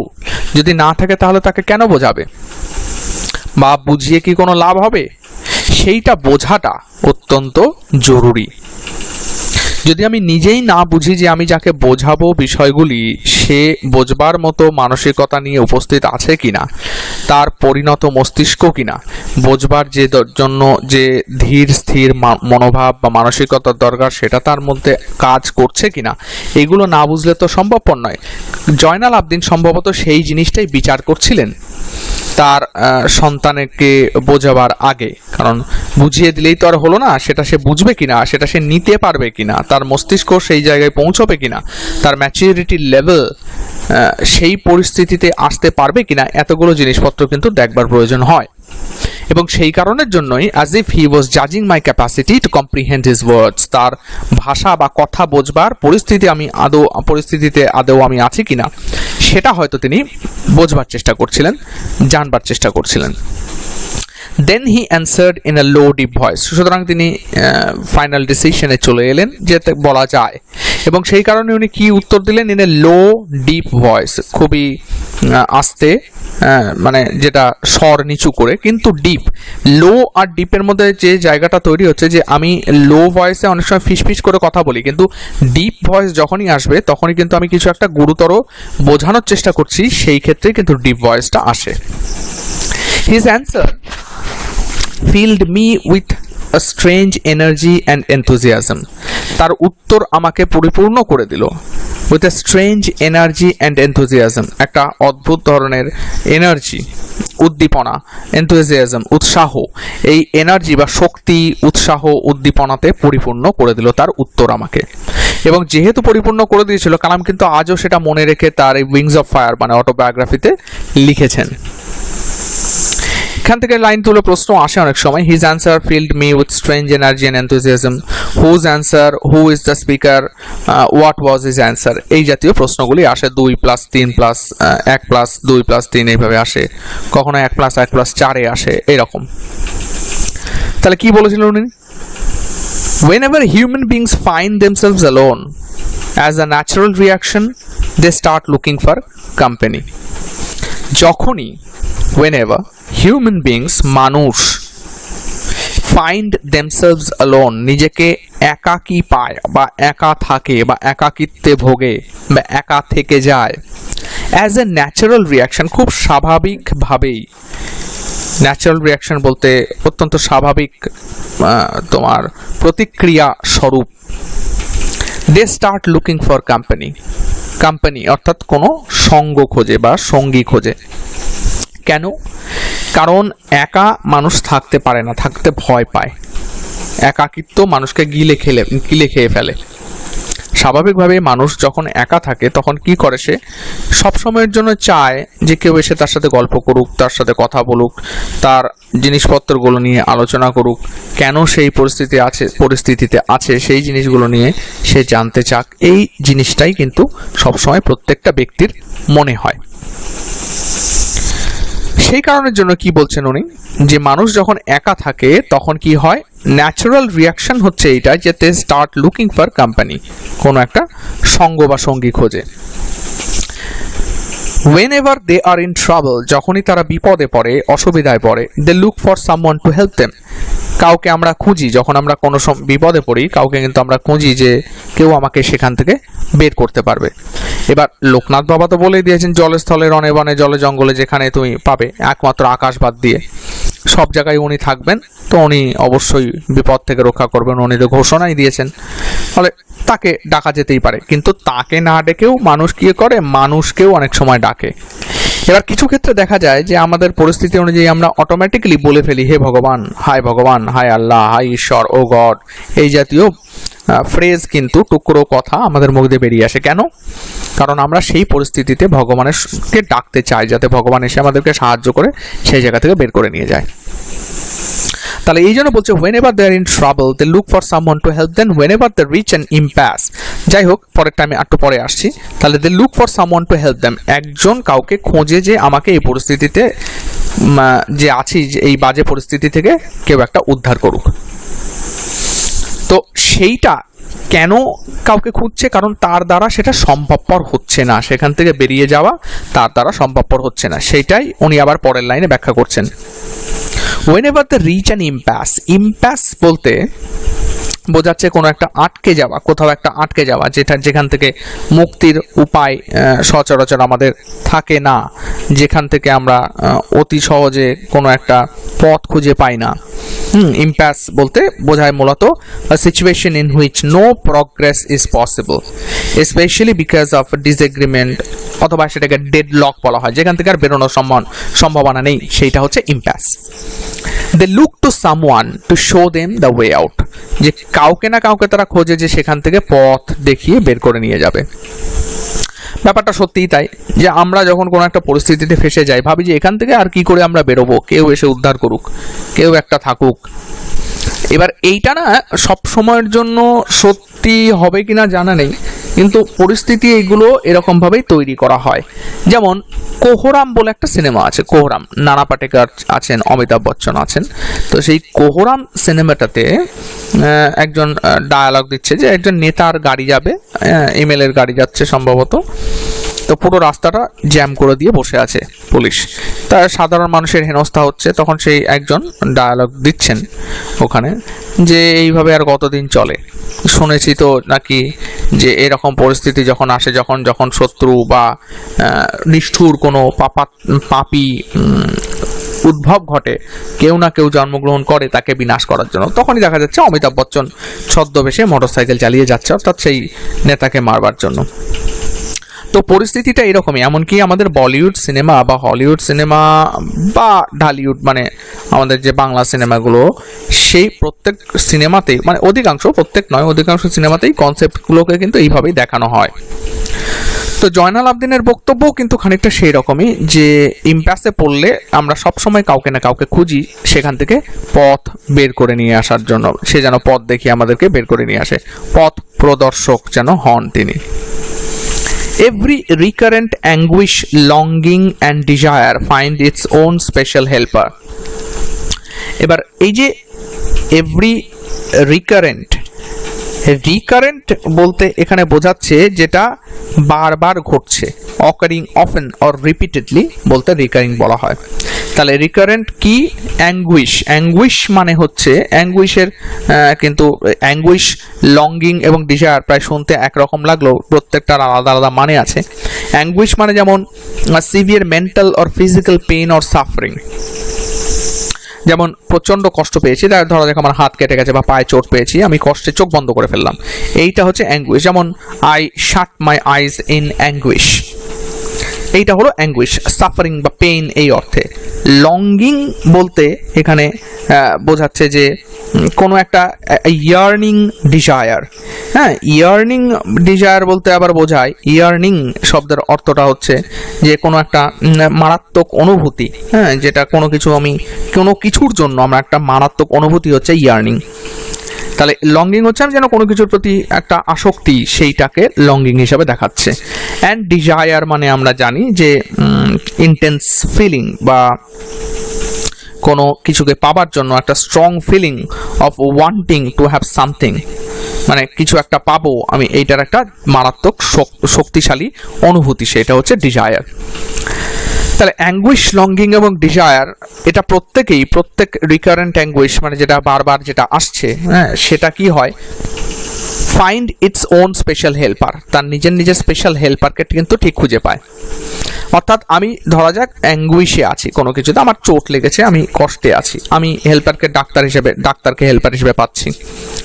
লঙ্গিং এর ক্ষেত্রে যখন আমার একটা ইয়ার্নিং ডিজায়ার রয়েছে কোনো কিছুর জন্য, ধরা যাক আমার একটা মোবাইল কেনার ইচ্ছা রয়েছে, তখন আমি আমার বাবাকে হেল্পার হিসেবে পাচ্ছি, যে বাবা টাকা দাও আমি ফোন কিনবো, বা আমি নিজেকে হেল্পার হিসেবে পেতে পারি। ডিজায়ার বলতে ধরা যাক আমার অমুক মেয়েকে পছন্দ, তাহলে আমি আমার বন্ধু বান্ধবের সাহায্য নিতে পারি, সেই মেয়েটার বাড়ির লোকের বা তার ভাই বা দাদা বা কেউ আমার পরিচিত তার সাহায্য নিতে পারি। প্রত্যেকেই কিন্তু তার স্পেশাল হেল্পারকে খুঁজে নেয়। স্পেশাল কেন? কারণ সে সেই কাজে নিযুক্ত থাকে বলে, সেই জন্য special helper. For the people who come to me in distress, যারা খুব কষ্টের মধ্যে আমার কাছে আসে, I am but a go-between in their effort to propitiate demonic forces with prayers and offerings. আমি কি করি? যারা আমার কাছে সাহায্য চাইতে আসে দুঃখ দুর্দশার মধ্যে দুর্দশাগ্রস্ত হয়ে, ডিস্ট্রেস, আমি গো বিটুইন হিসেবে কাজ করি, মধ্যস্থতা করি। কিসের মধ্যে? In their effort to propitiate demonic forces with prayers and offerings. Effort to propitiate মানে তুষ্ট করা। কাকে তুষ্ট করছি? ডেমনিক ফোর্সেসকে, শক্তিশালী শয়তানি যে শক্তি, সেই শক্তিটাকে প্রপিশিয়েট করবার চেষ্টা করি। কিসের মাধ্যমে? উইথ প্রেয়ার্স অ্যান্ড অফারিংস, প্রার্থনা এবং দান। অফারিং বলতে কিছু অফার করা, ডিভোট করা, সেই অর্থে অফারিং। প্রার্থনা এবং দানের মাধ্যমে আমি সেই জায়গাটাকে তৈরি করি, ডেমনিক ফোর্সগুলোকে শান্ত করার চেষ্টা করি, যেটা সাধারণ মানুষ পারে না। উদাহরণস্বরূপ ধরা যাক আমার বাড়িতে আমি জানি একটা ভূত রয়েছে, তা সেই ভূত মাঝে মধ্যে অত্যাচার চালায়, বিভিন্ন জিনিসপত্র ভাঙছে। পুরোপুরি এটা কাল্পনিক, আমি একটা শুধু উদাহরণ দিচ্ছি। ভূত বলে প্রকৃতপক্ষে কিচ্ছু হয় না, আমি একটা কাল্পনিক উদাহরণ টানছি এখানটায়। তো আমাদের তো গ্রামে গঞ্জে, এমনকি শহরতলিতেও এই জিনিসগুলো তো দেখা যায় যে ভূত আসলো কি আসলো না, ওঝার ডাক পড়ে। এই ওঝা হচ্ছে স্পেশাল হেল্পার। তাহলে আমি ওই ভূতটিকে তাড়াতে পারবো না আমার ঘর থেকে। যদি নাই পারি তাহলে আমাকে ওঝা ডাকতে হবে। এবার এই ওঝার বিষয়টাই হচ্ছে অদ্ভুত। ইনি স্পেশাল হেল্পার কেন? কারণ ইনি প্রেয়ার বা অফারিং যাই হোক না কেন, তার মাধ্যমে সেই ভূতটিকে তিনি সেখান থেকে দাঁড়াবে। এবার ভূতের সিনেমাগুলোও কিন্তু অদ্ভুত, এই জিনিসগুলো দেখা যায়। আমি হিন্দি সিনেমার নাম করতে পারি, ইংরেজি সিনেমা তো প্রচুর আছে, সেগুলো আরেকটু অন্য রকমের। যেমন 1920 সিরিজের যে সিনেমাগুলো, সেগুলো কিন্তু সবকটাই এই জাতীয় এফেক্ট রয়েছে। বা কি বলে, কনজিউরিং যদি দেখা যায়, কনজিউরিং এর মধ্যেও কিন্তু এই এফেক্টটা পাওয়া যাবে। বা ভুলভুলাইয়া, যেটা একটু অন্য ধরনের ভূতের সিনেমা, যদিও সেখানে ভূত বলে কিছু নেই, সেখানে পুরোপুরি একটা সাইকোলজিক্যাল ট্রমাটিক এক্সপিরিয়েন্সকে দেখানো হচ্ছে। তো সেই জাতীয় জিনিসগুলোর কথাই আমি এখানে বলছি। জয়নাল আবদিন সেই মধ্যস্থতা করেন, কারণ তিনি প্রেয়ারও জানেন, অফারিংটাও করতে পারেন। যারা দুর্দশাগ্রস্ত, ডেমনিক ফোর্সকে প্রপিশিয়েট করতে পারে না, তুষ্ট করতে পারে না, তারা কি করে? তখন জয়নাল আবদিনের সাহায্য চায় এবং তিনি তখন মধ্যস্থতা করেন যে ঠিক আছে আমি সাহায্য করছি। যেটা আমাদের ক্ষেত্রে ওঝারা করে থাকেন, পীরেরা করে থাকেন, ব্রাহ্মণেরা করে থাকেন, মানে পুরোহিতেরা করে থাকেন, অ্যাস্ট্রোলজাররা করে থাকেন, বা তান্ত্রিকেরা করে থাকেন, এই জাতীয় ব্যাপারগুলো। This is not a correct approach at all and should never be followed. এটা গুরুত্বপূর্ণ লাইন। এই লাইন থেকে প্রশ্ন আসে, this is not a correct approach at all, reference to the context প্রশ্ন আসে অনেক সময়, অথবা বলা হয় কোনটা কারেক্ট অ্যাপ্রোচ নয়, অ্যাপ্রোচটা কারেক্ট নয় কেন, এই জাতীয় প্রশ্ন আসে। এবং উনি এখানে বলে দিচ্ছেন কিন্তু this is not a correct approach at all and should never be followed. এটা কিন্তু কারেক্ট অ্যাপ্রোচ নয় এবং এটাকে ফলো করা উচিত নয়। এইখানেই মহত্বটা ফুটে বেরোয়, যে উনি যে কতটা মহৎ জয়নাল আবদিন, সেইটা কিন্তু পরিষ্কার পরিচ্ছন্ন হচ্ছে এখানটায়। উনি নিজে কাজটা করেন, প্রপিশিয়েট করেন, গো বিটুইন হিসাবে কাজ করেন। এবার উনি নিজেই এখানে বলছেন এটা কিন্তু কারেক্ট অ্যাপ্রোচ নয়। এই যে উনি ইন্ট্রোস্পেক্ট করছেন কিন্তু অন্তর্দর্শন করে উনি এখানে কিন্তু নিজেকেই বিবেচনা করে বলছেন যে বাবা এটা কিন্তু সঠিক কাজ নয়। এবার উনি নিজে যে কাজটা করেন সেটাকেই কিন্তু উনি সঠিক বলছেন না। যদি বলতেন যে এটাই সঠিক, এই কাজগুলোই করবে, তাহলে আব্দুল কালাম কখনোই বিজ্ঞানের এত বড় একটা জায়গা দখল করতে পারতেন না, এত বড় মাপের মানুষও হতে পারতেন না। তাহলে যখনই এই জায়গাটা এরকম হয়ে গেল তখন কি দাঁড়াচ্ছে, এই যে this is not a correct approach at all, এই গো বিটুইনের সিস্টেমটা আদৌ কারেক্ট অ্যাপ্রোচ নয়, and should never be followed, এবং সেটাকে ফলো করা উচিত নয়। এবার কারণটা কি তাহলে, কেন আমি ফলো করব না সেটাকে, বা কারেক্ট অ্যাপ্রোচ নয় কেন? তার পরের লাইন যেটা খুব গুরুত্বপূর্ণ, এখানেই উনি মানেটাকে বোঝাচ্ছেন। ওয়ান মাস্ট আন্ডারস্ট্যান্ড, একজনের বোঝা উচিত অবশ্যই, the difference between a fear-ridden vision of destiny and the vision that enables us to seek the enemy of fulfillment within ourselves. উনি যাদেরকে সাহায্য করেন তারা প্রত্যেকেই ফিয়ার রিডেন ভিশন অফ ডেস্টিনিতে বিশ্বাসী। এবার এই ফিয়ার রিডেন ভিশন অফ ডেস্টিনিটা কি, ভিশন কাকে বলে আগে সেইটা বুঝে নি, তাহলে বাদ বাকিটুকু আমাদের কাছে পরিষ্কার হয়ে যাবে।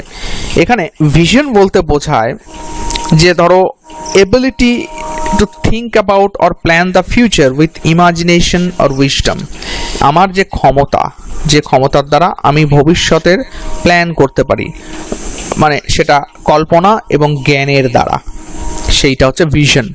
দৃষ্টির গভীরতাটা ভিশনটাকে পরিষ্কার করে। সি, সিম্পল সি তো সি দেখা, ভিশন হচ্ছে আরো গভীর ব্যাপার, সেখানে উইজডম থাকে, সেখানে ইমাজিনেশন থাকে, কল্পনা এবং জ্ঞান দুটো একসাথে ভিশনের মধ্যে কাজ করে। এবার তাহলে ফিয়ার রিডেন কি, ভয় মিশ্রিত, ভয় যুক্ত, ভয় মানে লিপ্ত রয়েছে যার মধ্যে, সেটা হচ্ছে ফিয়ার রিডেন। এই ফিয়ার রিডেন ভিশন অফ ডেস্টিনিকে যখনই উনি বলছেন তখনই কি দাঁড়াচ্ছে যে আমরা সবসময় আমাদের অদৃষ্টকে ভয় পাই। এবার আর একটা সিনেমার কথা বলি আমি, বলিউড সিনেমা, সেটা হচ্ছে ও মাই গড বলে একটা পরেশ রাওয়ালের, যেখানে মিঠুন চক্রবর্তী একটা অত্যন্ত গুরুত্বপূর্ণ বা দামি কথা বলেছিলেন যে we are god fearing people, আমরা ভগবানকে ভয় পাই। কোথায় সেটা প্রমাণ হয় যে আমরা ভগবানকে ভয় পাই? ভালোবাসি কম, ভয়টা পাই বেশি। ভগবানকে এই পুজোটা না দিলে পরে তিনি তুষ্ট হবেন, মানে তুষ্ট হবেন না, রুষ্ট হবেন।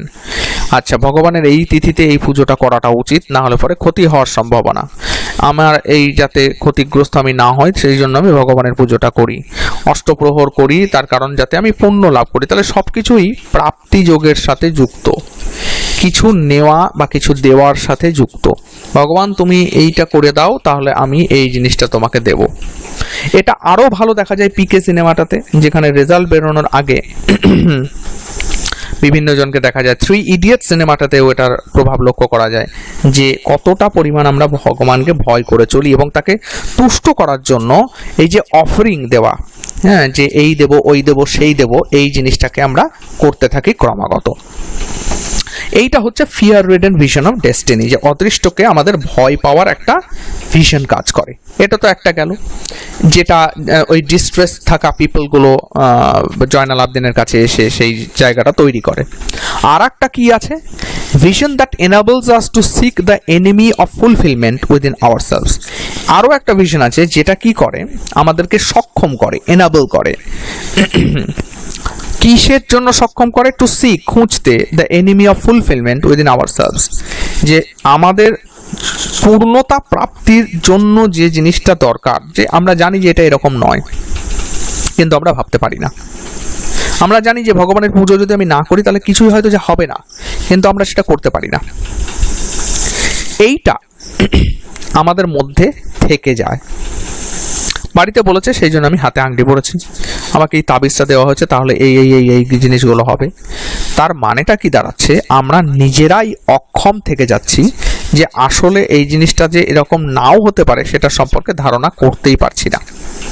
এবার আমি তো একা নই, আমার থেকে আরেকজনকে ছড়াচ্ছি, আমি তার থেকে আরেকজনকে ছড়াচ্ছি, ঠিক যেমন ভাইরাস বর্তমানে ছড়াচ্ছে সেই রকম। আমি একটা উদাহরণ দিই, তাহলে সেটা আর একটু স্পষ্ট হবে। আমি একজনকে, আমার এক পরিচিত ব্যক্তি আছেন যার স্ত্রী কিছুদিন আগেই খুব অসুস্থ হয়েছিলেন, তো চেন্নাই থেকে গিয়েছিলেন, চেন্নাই থেকে ফিরেছেন, এখন তুলনামূলক অনেকটাই সুস্থ আছেন। এটা বেশ কিছুদিন আগেকার ঘটনা বলছি, এই করোনা আবহের অনেক আগের ঘটনা। এবার লোকজন যেটা তাকে বলেছেন সেটা বড্ড অদ্ভুত ব্যাপার যে তার স্ত্রী কেন অসুস্থ হয়েছে, তার কারণ উনি বাস্তু পুজোটা ঠিকঠাক করেননি, বাস্তুর নিয়ম অনুযায়ী ঘর তৈরি করেননি। যেদিকে দরজা থাকার কথা, যেদিকে জানালা থাকার কথা, যেদিকে বাথরুম থাকার কথা, যেদিকে রান্নাঘর থাকার কথা, সেই সব জায়গায় তিনি সেই জিনিসগুলোকে করেননি বলেই তার স্ত্রী এরকম মারাত্মক পরিমাণের অসুস্থ হয়ে পড়েছে এবং তার এত আর্থিক ক্ষয়ক্ষতি হয়েছে। মানুষ ঠিক এই ফিয়ার রিডেন ভিশন অফ ডেস্টিনিটাকেই মেনে চলে। এবার কি হচ্ছে, যখনই তার মনের মধ্যে এটা ঢুকিয়ে দেওয়া হলো, সে কি দেখলো, সে ভাবলো সত্যিই তো, এবার সে এই জিনিসটাই কিন্তু প্রচার করবে যে আমি এটা করিনি তো তাই আমার এইটা হলো। সে কিন্তু বিরুদ্ধাচরণ করতে পারবে না। তাহলে 1 থেকে 10 জন ছড়ালো, 10 থেকে 100 জন ছড়ালো।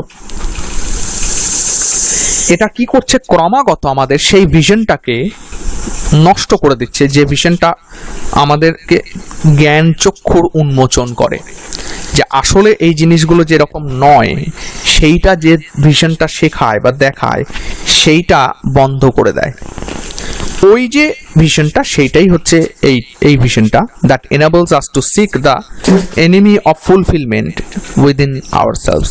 আমাদের নিজেদের মধ্যেই এই জিনিসটা রয়েছে, আমরা জানতে পারি যে কেন কিভাবে কি জিনিসগুলো ঘটে, কিন্তু আমরা করতে পারি না। আমরা চেষ্টা করেও সেই জায়গাটাকে তৈরি করতে পারি না।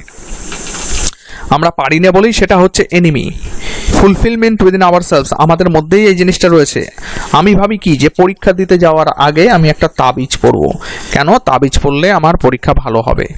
তাবিজ ছাড়া আমি পরীক্ষা দিয়ে দেখি তো কতটা খারাপ হয়। আমার মা বলেছে যে পরীক্ষার আগে ডিম খেতে নেই, ডিম খাওয়াটা অমঙ্গলের। তা পরীক্ষার আগে আমি একটু ডিম খেয়ে দেখি তো কেমন ব্যাপারটা দাঁড়ায়, একবারই তো দেখি। কিন্তু আমরা এটা করতে পারি না। কেন করতে পারি না? পারিপার্শ্বিক চাপে, বিভিন্ন পরিস্থিতিতে আমরা এগুলো করে উঠতে পারি না। এইটাই হয়ে যায় একটা মজার জায়গা। সেই জন্যই উনি কিন্তু এই পার্থক্যটা বুঝতে চেয়েছেন এবং বোঝাতে চেয়েছেন। আব্দুল কালাম সেটা পাঠকদেরকেও বোঝাতে চেয়েছেন, নিজে তো বুঝেইছিলেন। এবং যেহেতু তিনি বুঝেছিলেন, সেই জন্য কিন্তু বাবার ওই জায়গাটা তিনি ধরেননি যে আমি চেষ্টা করব যে একটা গো বিটুইন হিসেবে কাজ করবার। তিনি কিন্তু এগোতে পারতেন না যদি ওনার এই দ্বিতীয় ভিশনটা নিজের মধ্যে কাজ না করতে পারতেন। তিনি কাজ করিয়েছিলেন বলেই কিন্তু তিনি এত দূর পর্যন্ত গিয়েছিলেন। আমরা পারি না, কারণ আমরা ওই আবদ্ধ হয়ে থেকে যাই, আমাদের গণ্ডিটা বড় ছোট হয়ে যায়, আমরা চেষ্টা করেও অনেক কিছু পারি না। সেই দুটি ভিশনের মধ্যে পার্থক্যটা যখন আমাদের কাছে পরিষ্কার হয়ে যাবে, তখনই কিন্তু আমরা মানুষ হওয়ার পথে এক ধাপ এগোবো। অন্যকে পজিটিভ কিছু শেখাবো, নেগেটিভ কিছু নয়। এখন আমাদের মানুষ যারা, মনুষ্যত্ব বোধ তো এতটাই নিচে নেমে গেছে যে আমরা ঘরের মধ্যে তো মন্দির টন্দির একদম করে নিয়ে দারুণ পুজো আর্চা করছি, এদিকে বাইরে একে অপরের সাথে দলাদলি, কটু গাল দেওয়া, ভাষার অপব্যবহার, এই জিনিসগুলো কিন্তু একই সাথে চালিয়ে যাচ্ছি। ফলে এটাও কোনোভাবেই কোনো অ্যাঙ্গেলেই উচিত নয়। সেইটাই উনি বলতে জয়নাল আবদিন তার সন্তান আব্দুল কালামকে শেখাতে চেষ্টা করেছেন। তাহলে আশা করা যাচ্ছে এই জায়গাটাকে পরিষ্কার করতে পেরেছি। এটা পরিষ্কার না হলেও কোনো অসুবিধা নেই। যদি কারোর পক্ষে বুঝতে অসুবিধা হয় তাহলে আমাকে আবার কোনোভাবে কন্ট্যাক্ট করলেও সেটা আমি আবার এটাকে বুঝিয়ে দিতে পারবো বা চেষ্টা করব। তাহলে এবার আমরা পরের প্যারাগ্রাফটাতে চলে আসি। তার আগে আরেকটা বলে নিই, তাহলে এটা বোঝা গেল যে কেন this is not a correct approach. কারণ কারেক্ট অ্যাপ্রোচ নয় এই কারণের জন্য, কারণ এটা আমাদেরকে অন্ধ করে দেয়। যে কোন দিক থেকে অন্ধ করে দেয়, যে এই যে আমরা আর খুঁজতে পারি না যে কোনটা আমাদের এনিমি অফ ফুলফিলমেন্ট। আমাদের মধ্যে যে এনিমি অফ ফুলফিলমেন্টটা রয়েছে, যে কিছুতেই সেটা কাজ করতে দেয় না, আমাদের চোখে ঠুলি পরিয়ে দেয়, অন্ধবিশ্বাসের দিকে ঠেলে দেয়, কুসংস্কারের দিকে ঠেলে দেয়, এবং সেটা আমরা কোনোদিনই বুঝতে পারি না যে আমাদের মধ্যে এই জিনিসটা রয়েছে, যে আমরা চেষ্টা করলে সেটাকে পাবো বা পারবো। সেই জন্যই এটাকে বলা হচ্ছে this is not a correct approach at all, যেটা আব্দুল কালাম নিজের জীবন দিয়েই কিন্তু করে দেখিয়েছেন। উনি যদি সেই অন্ধবিশ্বাসের দিকে যেতেন তাহলে উনি অবশ্যই বিজ্ঞান চর্চার দিকে মনোনিবেশ করতেন না। এবার আসা যাক তার পরের প্যারাগ্রাফে। এই পরের প্যারাগ্রাফে আছে, I remember my father starting his day at 4 AM by reading the namaz before dawn. তাহলে উনি বলছেন, উনি আবার স্মৃতিতে ফিরে গেছেন উনি বলছেন যে I remember my father starting his day at 4 AM, 4টের সময় ওনার দিন শুরু হতো, মানে ভোর 4টের সময়, by reading the namaz before ডন। এবং এই প্যারাগ্রাফটার প্রত্যেকটাই কিন্তু মাল্টিপল চয়েসের জন্য গুরুত্বপূর্ণ। By reading the namaz before ডন মানে ডনের আগে, প্রত্যুষ হওয়ার আগেই, মানে ভোর একদম সূর্য উঠছে তার আগে উনি নামাজ পড়তেন। 5 ওয়াক্তের যে নামাজ থাকে তার একটা নামাজ তিনি সেই সময় পড়ে ফেলতেন। আফটার দ্য নামাজ আমরা জানি যে মুসলিমরা নামাজ পড়েন উইথ অ্যারাবিক চ্যান্টিং। তাহলে নামাজের পরে he use to walk down to a small coconut grove we own, আমাদের যে একটা ছোট্ট নারকেল বাগান ছিল সেইখানে উনি হেঁটে যেতেন। About 4 miles from our home, 4 mile দূরে ছিল সেটা আমাদের বাড়ির থেকে। He would return with about a dozen coconuts tied together thrown over his shoulder, এবং 1 ডজন নারকেল পিঠে ঝুলিয়ে তিনি বাড়ি ফিরতেন। And only then would he have his breakfast, এবং একমাত্র তারপরেই তিনি তার প্রাতরাশ দিনের সকালবেলার খাবারটা তিনি খেতেন। This remained his routine even when he was in his late 60s, মানে যখন 60ঊর্ধ্ব বয়স হয়ে গেছে, 60+, মানে প্রায় 70-এর দিকে যাচ্ছেন তিনি, সেই সময়ও কিন্তু একই রকমভাবে তিনি এইটা করে যেতেন। এবার মাল্টিপল চয়েসের মনে রাখার জন্য, মানে মনে থাকে যাতে সেই সুবিধার জন্য মাথা রাখতে হবে 4 দিয়ে ব্যাপারটা। 4টের সময় মানে ভোর 4টের সময় নামাজ পড়তেন বা দিন শুরু হতো, এবং এই যে কোকোনাট গ্রোভে যেতেন 4 মাইল দূরে, এবং এই যে 3 4 12টা নারকেল তিনি পিঠে ফেলে আসতেন, এবং 4 15 60, এই যে 60 লেট 60তে তিনি একই রকম চালিয়ে যেতেন। ফলে 4টাকে মাথা রাখলে পরে সেটা অনেকটা সুবিধা হবে, হ্যাঁ, যে 4টেই ওঠা, 4 মাইল হাঁটা, 12টা কোকোনাট, আর 60 বছরের পরেও তিনি কাজটা চালিয়ে যেতেন। এইটা 4-এর অনুপাতে যদি আমরা মনে রাখি তাহলে পরে এখান থেকে আর অসুবিধাজনক কিছু নেই। এবং এটা আর একটা জিনিসও বোঝায় যে জয়নাল আবদিনের যে ডেইলি রুটিন, সেই রুটিনটাকেও কিন্তু এখানে বোঝাচ্ছে যে উনি কতটা নিয়ম শৃঙ্খলাবদ্ধ ছিলেন, কতটা কঠোর পরিশ্রমী ছিলেন। যে ওই 4 মাইল হেঁটে যাওয়া এবং তারপরে 12টা নারকেল পিঠে ঝুলিয়ে ফেলা, মানে পিঠিয়ে ফেলে নিয়ে আসা, এটা কিন্তু অতটা সহজ ব্যাপার নয়। ফলে তার পরিশ্রমটাও কিন্তু এখানে পরিষ্কার। এবং যেহেতু তিনি শারীরিক পরিশ্রম করতেন, তিনি অবশ্যই ফিট ছিলেন। লাস্ট প্যারাগ্রাফে এবার আমরা আসি। I have throughout my life tried to emulate my father in my own world of science and technology. এটা থেকে যেমন মাল্টিপল চয়েস আসে, ব্রড কোয়েশ্চেনও আসে, যে সমগ্র জীবনে throughout my life tried to emulate my father, তাহলে উনি কি করতেন? ওনার বাবাকে অনুসরণ এবং অনুকরণ দুটোই করতেন। এই যে অনুসরণ এবং অনুকরণের মধ্যে যে শব্দটা আমরা এখানে পাচ্ছি এমিউলেট মানে হচ্ছে মানে match or surpass typically by imitation, অর্থাৎ যে কোনো কিছু যে অ্যাচিভ করতে হবে, অ্যাচিভ করার জন্য যে তুমি ইমিটেট করতে হবে, কাউকে অনুকরণ করার পরে তুমি সেই জায়গাটাকে তৈরি করতে পারলে, সেইটা হচ্ছে এমিউলেট। ট্রাই টু এমিউলেট মাই ফাদার মানে আমার বাবাকে অনুকরণ করা।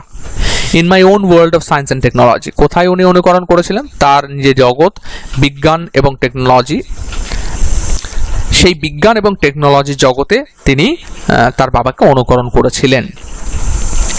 I have endeavored to understand the fundamental truths revealed to me by my father. এখানে উনি বলছেন যে শব্দটা আমাদের এক্ষেত্রে প্রযোজ্য, endeavored মানে trying hard to do or achieve something, এইটাকে endeavor বলা হয়। তো সেখানে endeavored কথাটা রয়েছে। endeavor আসল প্রোনাউন্সিয়েশনটা হচ্ছে endeavor। তো এই endeavor করছেন উনি কোথায়, যে কিভাবে উনি রীতিমতো অ্যাচিভ করবার জন্য প্রচণ্ড খাটাখাটনি করেছিলেন। To understand the fundamental truths, কি জন্য এই যে এন্ডিভারটা কিসের জন্য করেছিলেন? টু আন্ডারস্ট্যান্ড দ্য ফান্ডামেন্টাল মানে বেসিক, মূল, ট্রুথ সত্যি, reveal to me by my father, আমার বাবার যে সত্যিটা আমার কাছে তুলে ধরেছিলেন, যে প্রকাশ করেছিলেন, যে মূল সত্য, সেইটা আমি চেষ্টা করেছিলাম খুব কঠোর বোঝবার জন্য। I have endeavoured to understand and feel convinced that there exists a divine power that can lift one up from confusion, misery, melancholy and failure. এবং উনি কনভিন্সড হয়েছিলেন, মেনে নিয়েছিলেন, বিশ্বাস করেছিলেন, feel convinced that there exists a divine power, এখানে একটা ঐশ্বরিক ক্ষমতা উপস্থিত, তার অস্তিত্ব বিদ্যমান, ঐশ্বরিক ক্ষমতার অস্তিত্ব বিদ্যমান, that can lift one up, যেটা একজনকে তুলে ধরে, কিসের থেকে বের করে নিয়ে আসতে পারে, লিফট ওয়ান আপ মানে লিফট আপ ওয়ান, কিসের মধ্যে থেকে বের করে নিয়ে আসতে পারে, confusion, misery, melancholy and failure, এইগুলোর থেকে সে বের করে নিয়ে আসতে পারে। কনফিউশন আমরা জানি যে কনফিউশন হচ্ছে যে কোনো কিছু বুঝতে না পারে, মিজারি দারিদ্র বা মানে একটা করুণ পরিস্থিতি, মেলানকলি হচ্ছে স্যাডনেস, দুঃখ ইত্যাদি, অ্যান্ড ফেলিয়ার হচ্ছে ব্যর্থতা। এইগুলোর থেকে সেই ডিভাইন পাওয়ারটা আমাদেরকে বের করে নিয়ে আসতে সক্ষম হয়। And guide one to one's true place, এবং একজনকে তার সঠিক জায়গায় গাইড করে, মানে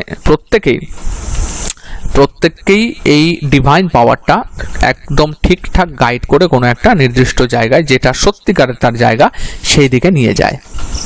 And once an individual severs his emotional and physical bond, he is on the road to freedom, happiness and peace of mind. এবং একবার কোনো একজন individual, once an individual sever মানে এটাও আমাদের এখানে বোঝার ব্যাপার আছে। sever মানে হচ্ছে divide by cutting or slicing, specially suddenly and forcibly. তো আমরা এই জায়গাটার মানেটা বুঝবো, সিভার বলতে ডিভিশন। সিভার্স মানে হচ্ছে ডিভাইড করা, সেপারেট করে ফেলা। ইন্ডিভিজুয়াল সিভার্স ইজ ইমোশনাল, তার যে ইমোশনাল আবেগ এবং ফিজিক্যাল বন্ড, মানে আবেগের যে বন্ড এবং শারীরিক যে মানে শারীরিক বন্ডের সাথে যে আবেগের যে বন্ডিংটা, যুক্ত হওয়াটা, সেটাকে যদি পৃথক করে ফেলতে পারে, অর্থাৎ কোথায় আমি আবেগী হব আর কোথায় আমাকে আলটিমেটলি কাজ করতে হবে, সেই জায়গাটা যদি পৃথক করে ফেলতে পারে, he is on the road to freedom, সে কিন্তু ফ্রিডমের পথে এগিয়ে যাবে। শুধু ফ্রিডম না, মানে মুক্তিই হবে না, তার হ্যাপিনেসও পাবে এবং পিস অফ মাইন্ডও সে পাবে। তাহলে কিভাবে আমার পক্ষে সম্ভব এই ইমোশনাল এবং ফিজিক্যাল বন্ডকে আলাদা করাটা? ধরা যাক আমি প্রচণ্ড মনোকষ্টে আছে, আমার প্রেমিকা আমাকে ছেড়ে চলে গেছেন। তাহলে এই যে মানসিক কষ্ট থেকে কি হচ্ছে, আমার প্রেমিকা আমাকে ছেড়ে চলে গেল, আমার জীবনের কোনো মূল্য নেই, আমি সাথে সাথে ফ্যানে গামছা বাঁধলাম এবং ঝুলে পড়লাম। তো ওই মুহূর্তেই আমার যত গল্প তৈরি ছিল সমস্তটাই শেষ হয়ে গেল। বেশ, যদি গামছা নড়বড়ে থাকে, আমি চলে গেলাম, রেল লাইনটা তুলনামূলক শক্ত, রেল লাইনে গলা পাতলাম, একটা ট্রেন গেল, গল্প ওখানে শেষ হয়ে গেল। তার রেল লাইনে যদি গলা পাততে আমার মন না চায়, তাহলে 4, 5টা 10, 12টা 20, 25টাও ঘুমের ট্যাবলেট আমি খেয়ে নিলাম, বা আমার নাড়ি কেটে দিলাম, আমি বিভিন্নভাবে চেষ্টা করলাম আমাকে শেষ করে দিতে। তাহলে শেষ হয়ে গেলাম মানেই তো সব হয়ে গেল। ঠিক এইখানটাতেই যদি কারোর পক্ষে সম্ভবপর হয় যে ইন্ডিভিজুয়াল এবং ইমোশনাল অ্যান্ড ফিজিক্যালটাকে, মানে কোনো ইন্ডিভিজুয়ালের পক্ষে ইমোশনাল আর ফিজিক্যাল বন্ডটাকে যদি আলাদা করে ফেলতে পারে, সে আবেগের সাথে যদি তার কাজকর্মকে না মেলাতে পারে ইচ্ছাকৃতভাবে, তাহলেই কিন্তু সে ফ্রিডম, হ্যাপিনেস আর পিস অফ মাইন্ড পাবে। তার মানে ধরো যাক আমার প্রেমিকা আমাকে ছেড়ে দিয়ে চলে গেছে, তাহলে যে আমার কোনোদিনই ছিল না, সে তো আমার কোনোদিন হতে পারবেও না। ছেড়ে গেছে, তার দুঃখ কোথায়? সে ছেড়ে যাওয়ারই ছিল। এটা যখন আমি মনে করব, তখনই কিন্তু আমার আনন্দটা ফিরে আসবে, ফ্রিডমটা ফিরে আসবে, পিস অফ মাইন্ডটা ফিরে আসবে। আর একটা উদাহরণ দিই, ধরো যাক আমি রেজাল্ট খারাপ করেছি, আশানুরূপ রেজাল্ট আমার হয়নি, দুঃখে যদি আমি কাটিয়ে দিই আরও একটা বছর, তাহলে আমার ভবিষ্যতেও রেজাল্ট ঠিক হবে না। তাহলে আমি যদি ওই জায়গাটাকে কেটে ফেলে দিই এমনভাবেই যে না, আমার অ্যাক্টিভিটিটা জরুরি, ফিজিক্যাল বন্ডিংটা ইমোশনাল বন্ডিংয়ের সাথে এক যেন না হয়, তাহলে আমি যদি আবার খাটি তুলনামূলকভাবে, আমি আবার ভালো রেজাল্ট করব, তখন আমি একটা উদাহরণ হয়ে যাব। উদাহরণটা কেমন? যে দেখ, ও তো আগেরটাই মানে বাজে রেজাল্ট করেছিল, এবার পরেরটাই কিন্তু ভালো রেজাল্ট করলো, দেখেছিস? তার মানে খাটনির কি হয়। এই প্রসঙ্গে কালামের একটা কিন্তু দারুণ কথা আছে। আব্দুল কালাম বলেছিলেন, প্রথমবার সফল হয়ে হাল ছেড়ে দিও না, কারণ যেই তুমি ব্যর্থ হবে, সমস্ত লোক বলবে দেখেছো, মানে বাই চান্স পেয়ে গেছিল, ওটা বাই চান্সও প্রথম হয়েছে, ও আসলে ওরকম নয়। এই কথাটা অত্যন্ত গুরুত্বপূর্ণ, এবং সেটা সম্ভব তখনই যদি তুমি ইমোশনাল আর ফিজিক্যাল বন্ডটাকে আলাদা করে দিতে পারো।